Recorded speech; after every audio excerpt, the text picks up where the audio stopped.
आप जानते हैं क्यों क्रिश्चियन दुनिया में हर साल ईस्टर से पहले कोई 40 दिन का समय मनाते हैं? क्या यह सिर्फ पुरानी परंपरा है या इसके पीछे कोई गहरी वजह है? आज हम जानेंगे लेंथ क्या है, यह क्यों मनाया जाता है और इसका हमारे विश्वास पर क्या मतलब है। सबसे सरल शब्दों में लेंथ वह 40 दिन की आध्यात्मिक तैयारी की अवधि है जो ईस्टर से पहले मनाई जाती है। इसमें भक्ति, प्रेयर, पश्चाताप, रिपेंटेंस और उपवास, फास्टिंग प्रमुख रूप से शामिल होते हैं। यह समय हमें यीशु के दुख सहन और पुनरुत्थान की याद दिलाता है। ब्लिकेबल बेसिस वाई 40 डेज। बाइबल में संख्या 40 बार बार आती है और हर बार उसका गहरा अर्थ है। याद कीजिए, नोआ के समय 40 दिन रात लगातार बारिश हुई, जेनेसिस। मूसा 40 दिन पहाड़ पर रहे, एक्सोडस। और सबसे महत्वपूर्ण, यीशु खुद 40 दिन जंगल में उपवास करके प्रार्थना में रहे और शैतान का सामना किया, मैथ्यू 4। यीशु का यह 40 दिन का अनुभव ही लेंट की प्रेरणा का मुख्य स्रोत माना जाता है, क्योंकि वह समय था जब यीशु ने अपने सार्वजनिक सेवा के लिए आत्मा तैयारी की। कैसे शुरू हुआ? लेंट की प्राचीन परंपरा शुरुआती चर्च के समय से आती है। पहले के समय में नए विश्वासियों को ईस्टर से पहले तैयारी के लिए कुछ समय के लिए प्रशिक्षण दिया जाता था। यह समय अक्सर उपवास और प्रार्थना से भरा रहता था। धीरे धीरे यह अभ्यास व्यापक हुआ और बाद के शताब्दियों में यह एक नियत अवधि बन गया, खासतौर पर वेस्टर्न और ईस्टर्न दोनों चर्चों में। ध्यान रहे, विभिन्न परंपराओं में लेंट के नियम और समय में थोड़ी भिन्नता रहती है, पर मूल मकसद लगभग समान है: रिपेंटेंस, रिन्यूअल और प्रेपरेशन। Practices during lent. क्या करते हैं? लेंट के दौरान कुछ सामान्य प्रैक्टिस होते हैं जिनका उद्देश्य हमारे दिल को भगवान के पास लाना है। फास्टिंग, उपवास, यह अलग अलग रूपों में होता है। कोई पूरा उपवास रखता है, कोई आंशिक जैसे एक भोजन छोड़ना, और कोई किसी खास चीज जैसे मिठाई या सोशल मीडिया से 40 दिन दूर रहता है। प्रेयर, प्रार्थना, अधिक समय प्रार्थना और ध्यान में बिताना, व्यक्तिगत और सामूहिक दोनों तरह की प्रार्थनाएं। रिपेंटेंस, पश्चाताप, अपने पापों पर मनन करना, कन्फेशन और जीवन बदलने का दृढ़ निश्चय। आर्म्स गिविंग सर्विस, दान और सेवा, जरूरतमंदों की सहायता करना, दयालुता और सेवा को बढ़ाना। इन तीनों, फास्टिंग, प्रेयर और आर्म्स गिविंग, को अक्सर लेंट का त्रिस्तंभ कहा जाता है। यही क्यों जरूरी है? लेकिन उपवास और प्रार्थना केवल नियम नहीं है, ये हृदय की भाषा है। उपवास हमें सिखाता है कि हम अपने आसक्ति वाले व्यवहारों पर प्रभुत्व पा सकते हैं और अपनी आत्मा को प्रभु के लिए खुला रख सकते हैं। प्रार्थना हमें प्रभु से संवाद करना सिखाती है। दान और सेवा हमें दुनिया के प्रति हमारी जिम्मेदारी का एहसास कराती है।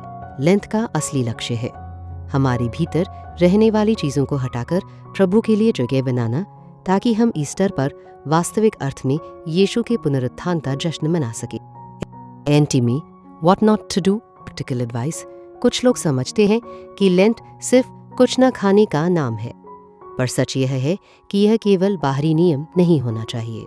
यदि कोई केवल दिखावे के लिए उपवास रखता है और दिल में परिवर्तन नहीं लाता, तो वह आध्यात्मिक लाभ खो देता है।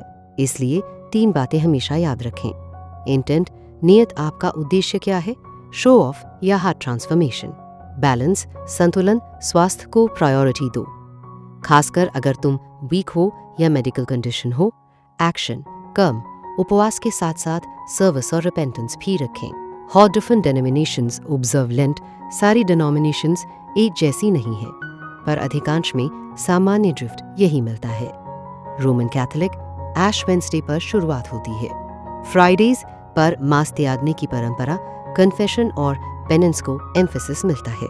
Eastern Orthodox lent, great lent का कैलेंडर थोड़ा अलग है, पर एम्फेसिस भी इंटेंस फास्टिंग और लिटर्जिकल चेंजेस पर होता है। प्रोटेस्टेंट चर्चेस, कई प्रोटेस्टेंट कम्युनिटीज लेंट ऑब्जर्व करती हैं, पर तरीके फ्लेक्सिबल होते हैं। कुछ लोग फोकस्ड डिवोशन और चैरिटी पर ज्यादा जोर देते हैं। इन सब में एक बात कॉमन है: तैयारी, रिपेंटेंस और renewal. Personal testimony story, emotional connect. यह हिस्सा तुम अपनी या किसी सामान्य कहानी से पर्सनलाइज कर सकती हो। मैंने 1 साल पहले लेंट के दौरान चॉकलेट छोड़ने का निर्णय लिया था। शुरुआत में यह मुश्किल लगा, पर तीसरे हफ्ते में मैंने देखा कि मेरे दिल का क्रेविंग कम हुआ और मैं सुबह की प्रार्थना पर ज्यादा समय दे पा रही थी।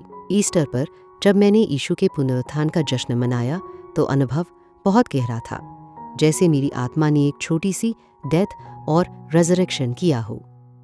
Practical tips for observing Lent, how to start. अगर तुम लेंट को इस साल ऑब्जर्व करना चाहती हो तो छोटी स्टेप्स लो।